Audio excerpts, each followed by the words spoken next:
Janvier est traditionnellement le mois du salon de l'auto et vous serez très nombreux certainement à vous y rendre comme tous les ans.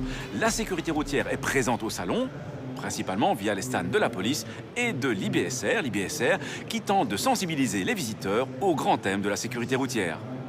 Alors, sur le stand de l'IBSR, les visiteurs vont pouvoir pénétrer dans un tunnel qui est composé de 3 parties.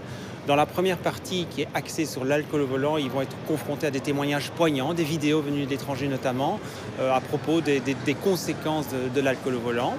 Deuxième partie, vitesse. Et là, on va voir, par exemple, les distances d'arrêt qui sont beaucoup plus longues que ce que les gens ne peuvent parfois l'imaginer. Un seul exemple, à 120 km/h, il faut plus de 105 mètres pour s'arrêter. C'est ce genre de chiffres que les visiteurs vont pouvoir voir. La troisième partie, elle, est axée sur la ceinture de sécurité. Pourquoi ? C'est la troisième grande cause d'insécurité routière.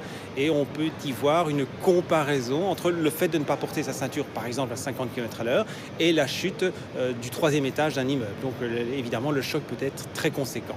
Enfin, soulignons que les visiteurs peuvent participer à un concours, lui aussi axé sur les 3 grandes causes de l'insécurité routière. Et l'objectif est évidemment de récompenser le gagnant par de très beaux cadeaux, dont des cours de conduite défensive. Alors, il y a aussi beaucoup d'acheteurs sur le salon. Qu'est-ce qu'on peut leur donner comme conseil au niveau de l'achat de leur véhicule ? Alors, au niveau des gros conseils que l'on peut donner, le premier, c'est pour les personnes qui hésitent entre 2 modèles, c'est de faire l'effort d'aller voir sur le site de Euro NCAP et de voir les résultats des crash tests. Parfois, il y a de grandes différences, les différences peuvent être notables et donc ça vaut la peine d'aller jeter un œil si vous hésitez entre 2 modèles. Deuxième conseil que l'on peut donner, au niveau des options liées à la sécurité routière, je crois que cette année, les marques font de gros efforts, notamment en ce qui concerne la détection des signes d'endormissement. Ça peut être une option très intéressante. Là aussi, le respect des distances de sécurité entre les véhicules. Pas mal de véhicules maintenant sont équipés en option de ce genre de système. Également, le fait de rectifier la trajectoire lors d'une perte de contrôle. Tout ça, ça peut être des options très intéressantes. Alors, au niveau des systèmes de sécurité, il peut être judicieux de voir ceux qui sont compris de série et ceux qui sont en option mais que l'on peut peut-être acheter pour une somme modique. Ça peut être très intéressant aussi. Et le troisième conseil que l'on peut donner, c'est d'avoir bien conscience de ses propres besoins. Pas la peine, par exemple, de se laisser séduire par le cruise control si vous conduisez uniquement en agglomération. Donc, il faut vraiment avoir bien conscience de ses besoins avant d'aller voir le vendeur. N'hésitez pas à rendre visite aux stands de la police et de l'IBSR qui sont situés dans les palais 1 et 3. Vous y serez peut-être un petit peu secoué, mais c'est pour la bonne cause. Et puis vous pourrez y poser toutes les questions qui vous taraudent en matière de sécurité routière.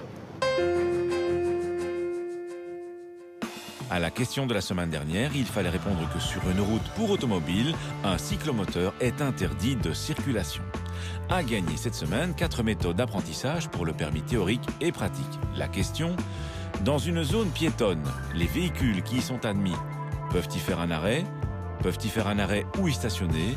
Ou ne peuvent ni s'arrêter ni y stationner? Soit vous téléphonez au 0905 56 493, soit vous envoyez un SMS au 6020 en tapant contact 1, 2 ou 3. Bien voir est essentiel pour la sécurité. Dès lors, pendant la mauvaise saison, il ne faut pas prendre la route avec un véhicule dont les vitres ne sont pas correctement dégagées du givre, de la buée ou de la neige, et cela sur l'ensemble des vitrages. N'oubliez pas non plus de dégager les phares qui vous permettent également de voir et d'être vus. À la semaine prochaine et d'ici là, bonne route!